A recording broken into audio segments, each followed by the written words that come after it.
Estamos de volta na programação. E agora, Ensinar e Aprender, by Cecília Góes. Mais um encontro, mais uma semana. Hoje aqui nós estamos com o professor Emerson, da Faculdade Estácio. Boa tarde, professor. Boa tarde, Cecília. Boa tarde também aos nossos ouvintes. Boa noite, boa madrugada para quem está nos ouvindo aí mais tarde. O professor aqui é mestre em filosofia, coordenador dos cursos de pós-graduação em filosofia, sociologia, ciência política e gestão e educação da Faculdade Estácio. E ele é também gestor acadêmico de pós-graduação na Estácio. E hoje nós vamos falar sobre um tema que realmente é palpitante, porque é uma discussão que nos preocupa, não é, professor? O nosso tema chama-se Os Desafios de uma Educação Reflexiva para o Século XXI.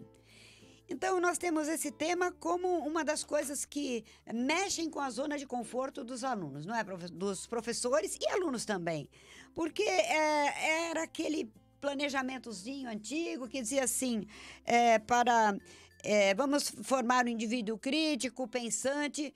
Eu fico assim imaginando, mas assim, como um indivíduo pensante, pensar todo mundo pensa. Não é verdade? Agora, reflexivo, vamos lá, professor.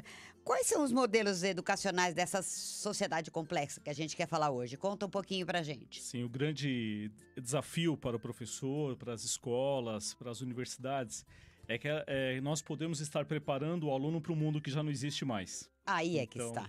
E aí é preciso considerar essa passagem de uma sociedade, de um modelo de sociedade tradicional. Então, Sim. Só exemplificando aqui. Claro. Imagina o seguinte, você no início do século XX, você tinha algumas possibilidades de carreira, tinha lá os papéis eram muito definidos. Isso. Então, assim, o que uma mulher tem que fazer na família, o que o pai faz, o que a mãe faz, o que a avó faz. Esse é um modelo de sociedade tradicional, ainda existe, sim, porque essas passagens, elas não acontecem assim abruptamente, sim, então sim. no mundo de uma hora para outra, leva um tempo, né? Até os livros didáticos avalizavam esse modelão aí, né? Exatamente. E agora nós vivemos num modelo que a gente chama que os sociólogos chamam aí de sociedades complexas, né? Exato. Que é exatamente essa profusão de possibilidades de viver a vida, né? Então, imagina que a escola, ela também precisa acompanhar... Claro, ela deve. Ela precisa. Esse caminho, esse desenvolvimento aí, não desenvolvimento, mas essa transformação Sim. aí de modelos sociais, né? Sim. E aí eu tenho, como você falou, né? Formar um indivíduo crítico, pensamento. Eu aprendi uma coisa com um professor que é muito meu amigo, ele dizia o seguinte, olha, os gregos nos ensinaram uma coisa muito importante, o pensamento segue regras. Então, pensar...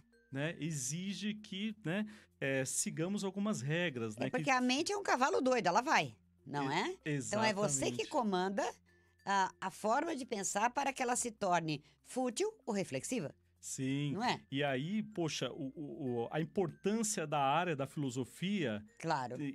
Para formar o cidadão, no trabalho aí com o aluno, com o professor...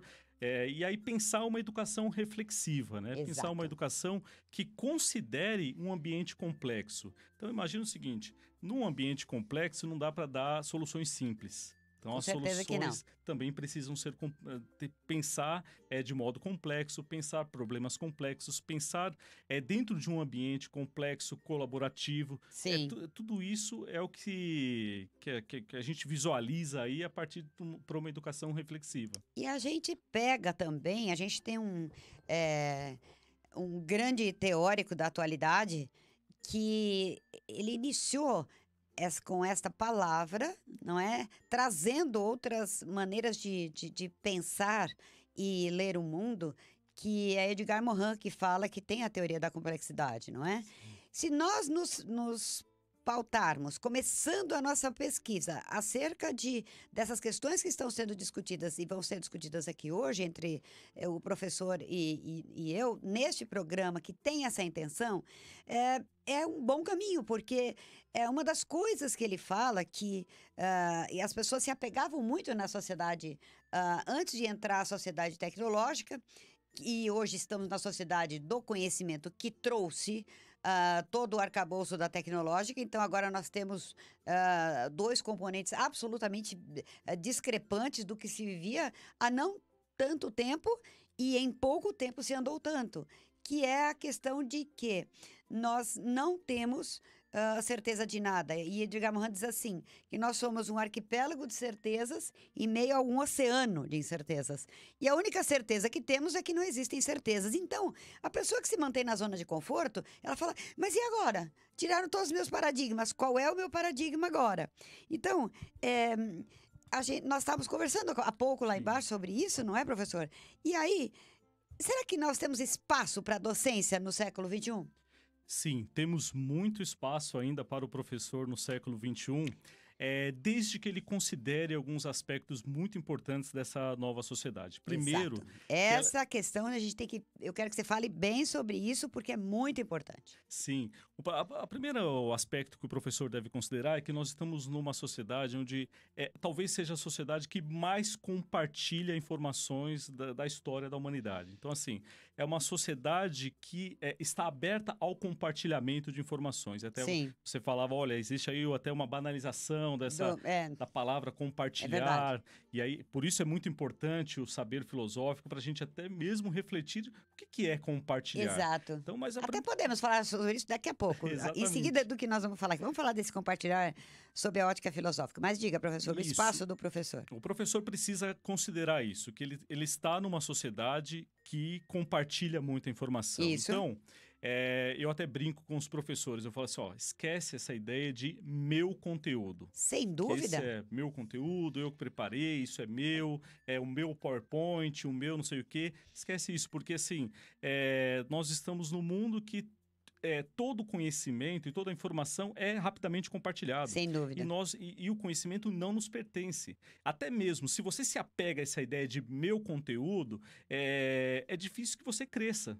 Claro. Você vai dificultar o seu próprio crescimento, porque na medida em que você se apega, isso aqui é meu, você não abre possibilidades para avançar na construção de novas ideias, na construção de um novo conhecimento. Não tem espaço, você acumula o velho, não tem espaço para o novo, não é assim? Exatamente. Então, o professor, ele precisa ter isso aí muito claro, essa ideia de que nós estamos num ambiente onde se compartilha muita coisa. Um outro aspecto que eu tenho ressaltado também é que nós estamos aí no momento de quarta revolução industrial. Sim. Né? A indústria 4.0, revolução 4.0, que é um modelo que privilegia muito mais essa ideia de poder criar.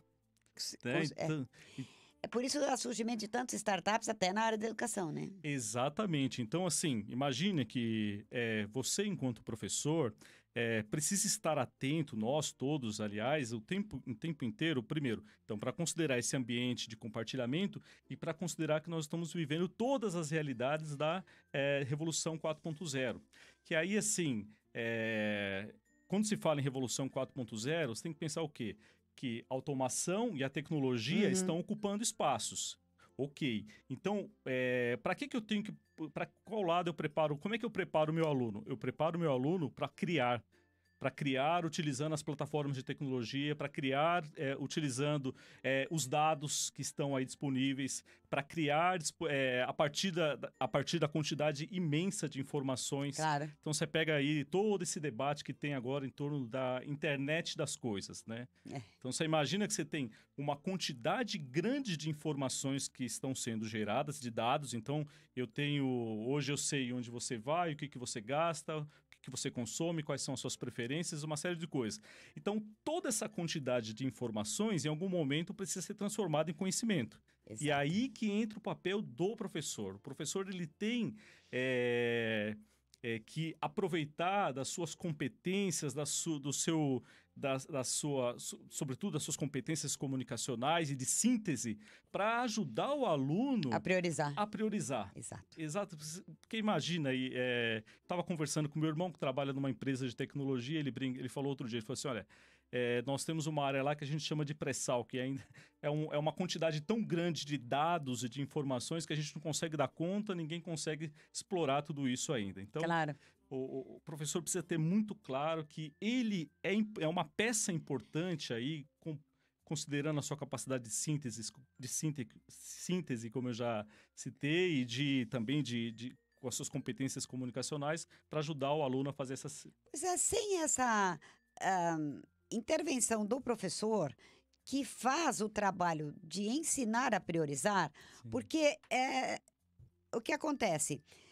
O jovem, a meninada, fica muito encantada com a quantidade de informações que recebe e, na realidade, quer abarcar todas elas e, na verdade, fica na superfície de muitas e não fica na profundidade de nenhuma. Exatamente. Então, você conhece, você sabe de muitas coisas, conhece algumas, mas nada disso foi transformado, porque depois que você prioriza para transformar em conhecimento, quando você vai usar sua função executiva para devolver isso sob a forma de conduta e resposta ao ambiente, ao mundo, a resoluções de problemas que seja, aí sim, isto é saber.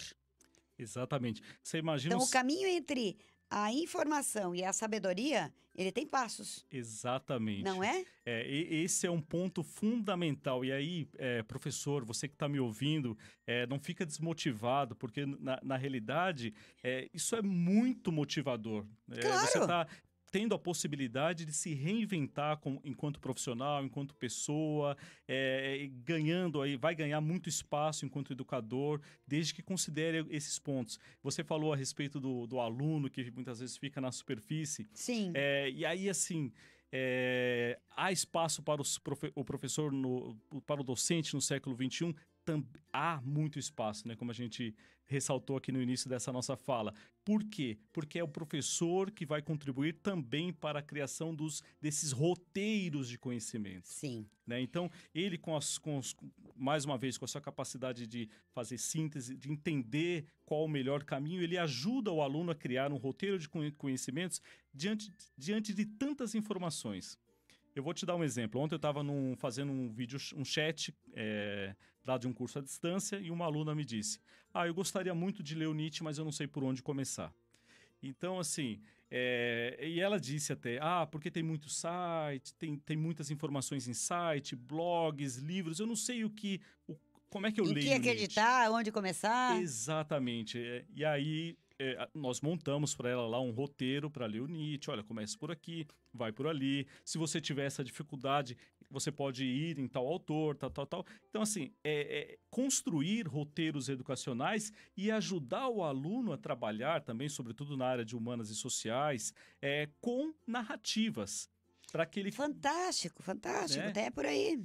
Para que ele consiga entender narrativas opostas. Veja que agora, no Brasil, por exemplo, a gente está vivendo uma polarização muito grande no ambiente político. Sim. E as pessoas têm dificuldades de trabalhar com as narrativas, né? Porque polariza-se de um lado e do outro, então eu fico ali no meu grupinho, ouvindo apenas a narrativa, muitas vezes que me convém, e eu não consigo fazer a ponte. Exato. Então, é papel do E até professor porque não fazer tem isso. conhecimento suficiente, né? Nós temos uma sociedade que não tem uma cultura preventiva, ou seja, o que eu quero dizer com isso? Num momento como esse que você está citando, né? Um momento político que nós estamos vivendo, nós não temos a cultura da prevenção, que seria ter uma população devidamente com conhecimento, com informação, com propriedade sobre as diversas áreas que estão sendo bombardeadas nesse momento, eu diria. Então, nesse momento, a pessoa assiste, ela está assimilando aquilo e está começando a lidar com seus critérios, está começando a raciocinar acerca mas ela não aprendeu. Nós não temos uma cultura da prevenção. Nós sempre deixamos para acudir depois que aconteceu. Ou seja, tipo aquela coisa de pôr a grade depois que o ladrão entrou. Sim. Então, é sempre o remediativo, nunca é o preventivo. Então, eu acredito que uma educação para o pensar dentro da filosofia entra muito no nosso próximo item, que é essa educação e o isolamento virtual. É uma educação que tenha esse direcionamento. Seria impossível, professor, você estar nos dizendo isso, não fosse a sua formação em filosofia. Sim, exatamente. Não é? Então, assim, é preciso que haja um entendimento do professor hoje. Ele vai ter espaço, mas há prerrogativas que ele tem que carregar. Há habilidades que ele pode e deve desenvolver. Então, nós estamos falando de empatia, nós estamos falando de conhecimento, nós estamos falando de conhecimento na área de TI. nós estamos falando de entrar com mais propriedade em sala de aula e não achando que você é que domina o conteúdo e sendo que eles podem acessar aquilo que você está falando num clique aqui no celular. Como é que você vai competir, por exemplo, com os seriados que eles amam assistir? Com o jogo do Fortnite, como é que você compete?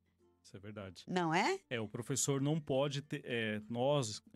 me coloco aqui enquanto professor também, Claro. porque é um grande desafio. Muitas vezes você está ali dando aula na graduação, na pós, ou até mesmo na educação básica, que trabalhei por 8 anos, e o tempo todo é isso. Você está falando e o aluno está pesquisando ali. Então, inclusive, rivalizar com as tecnologias é um grande problema. É uma batalha perdida. Então...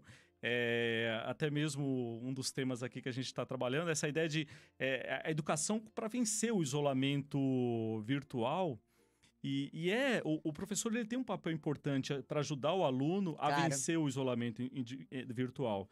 Tem toda essa tendência, aí até o Bauman trabalha num texto lá, offline, online, né?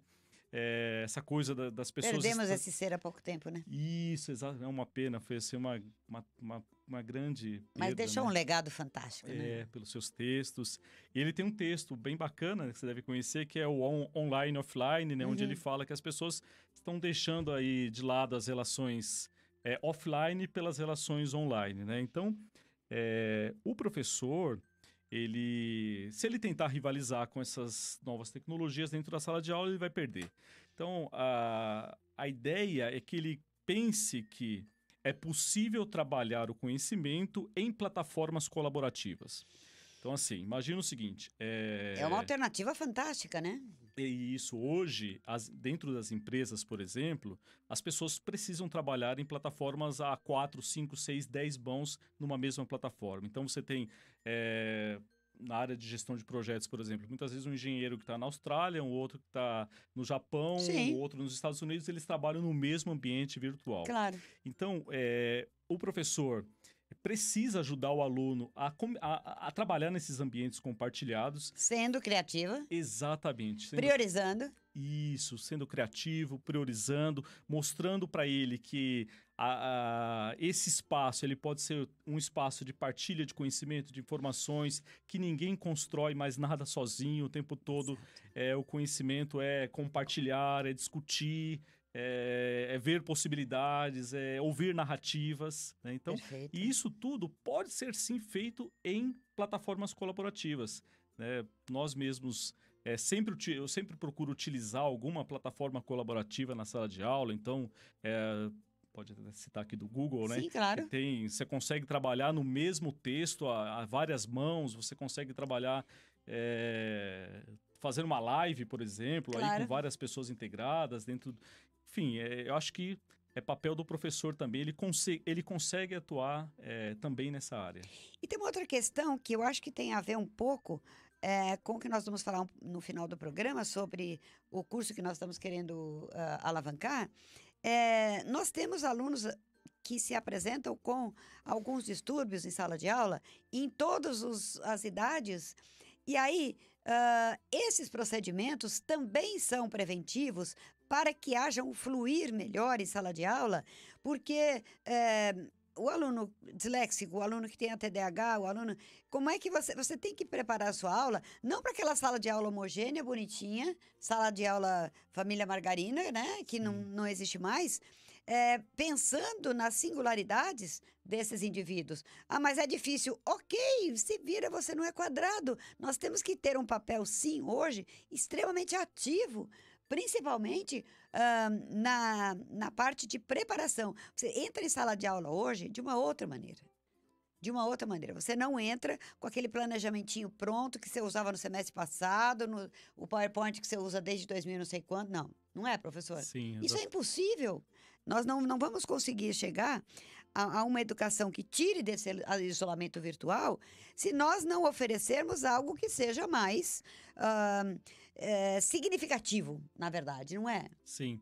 O professor precisa considerar que ele está num ambiente de sociedade complexa. Exato. Então, Isso é ponto se básico. você pensar assim, de forma homogênea, pensar uma sala ali onde todo mundo é igual e tudo mais, assim, já vai sair assim, Pronto, já tá. vai sair perdendo, né? Exatamente. Já sai perdendo, já sai em 10º lugar, porque tem.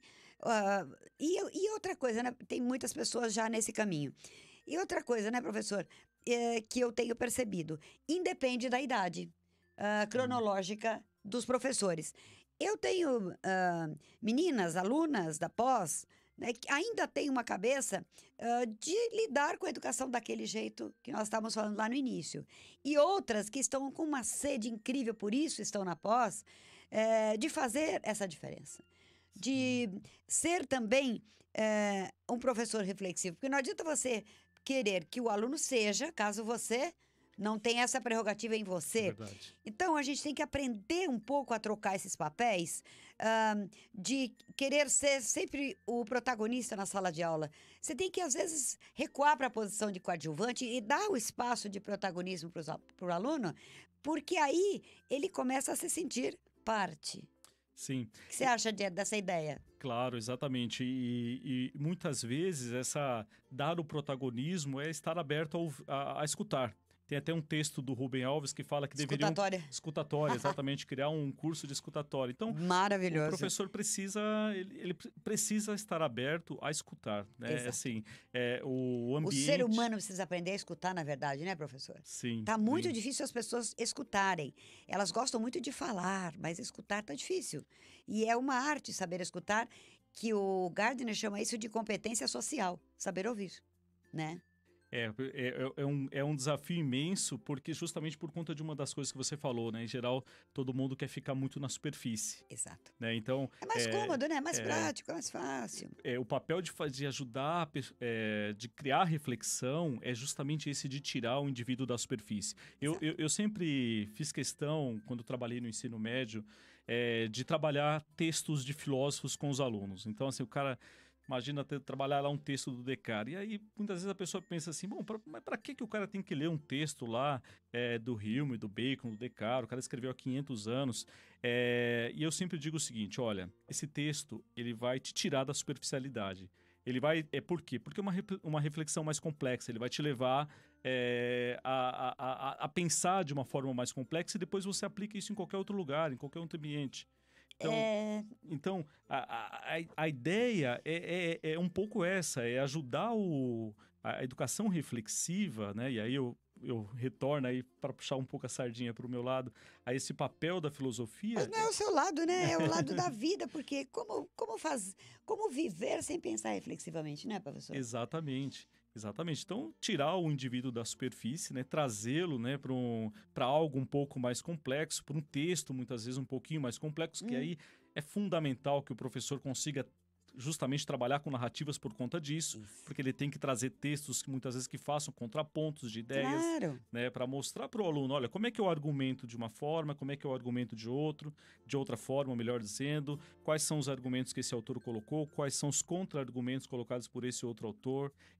Isso é uma coisa fantástica, porque depois que a pessoa, de certa forma, mergulha nesse universo aí de pensar de forma reflexiva e começa a utilizar essas ferramentas na vida dela, nossa, ela aplica isso na gestão, em todas as áreas. Olha, professor, você vê que nós preparamos o nosso roteiro e nós não vamos conseguir chegar a tudo, mas eu acredito que de alguma maneira nós chegamos.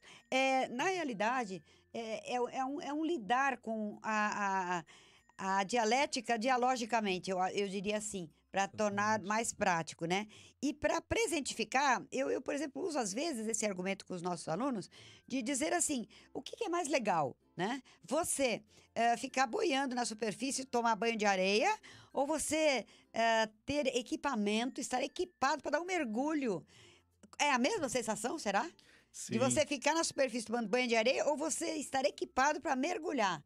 A sensação é outra. Exatamente. Não é? E a gente tem que considerar que a reflexão, ela é uma característica fundamental do ser humano. Sim. Então, e eu tenho batido muito nessa tecla, que o diferencial do século XXI vai ser o ser humano. Isso. O ser humano é um diferencial competitivo, porque imagina o seguinte, você vai ter tecnologia, automação ocupando muitos espaços, Sim. né? Mas nem a tecnologia, nem a automação conseguirá ocupar esse espaço que é do ser humano, que é o espaço de reflexão. Sem dúvida nenhuma. Todas as máquinas só fazem aquilo que você deixa que elas façam. Exatamente. Não é? E ela até te pergunta, não é verdade? Então, professor, com essa preparação toda, nós estamos aí lá na Estácio lançando o curso de dificuldades de aprendizagem, não é?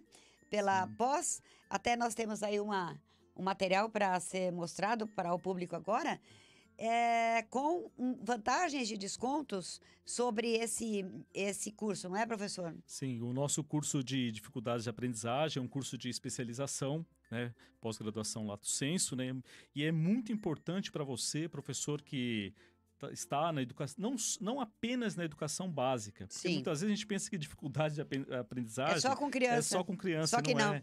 Então, assim, é um curso muito importante, é um curso que tem um apelo muito bacana, tem professores, mestres e doutores com ampla experiência nessa área de educação inclusiva e também, assim, com um olhar muito especial para as novas tecnologias. Então, a gente tem o curso na modalidade à distância, você pode entrar lá, posso falar o site? Claro, deve. Entra lá no nosso site www.posestácio.com.br, vai lá, EAD, coloca lá dificuldades de aprendizagem ou só dificuldades na busca, você já vai encontrar o curso.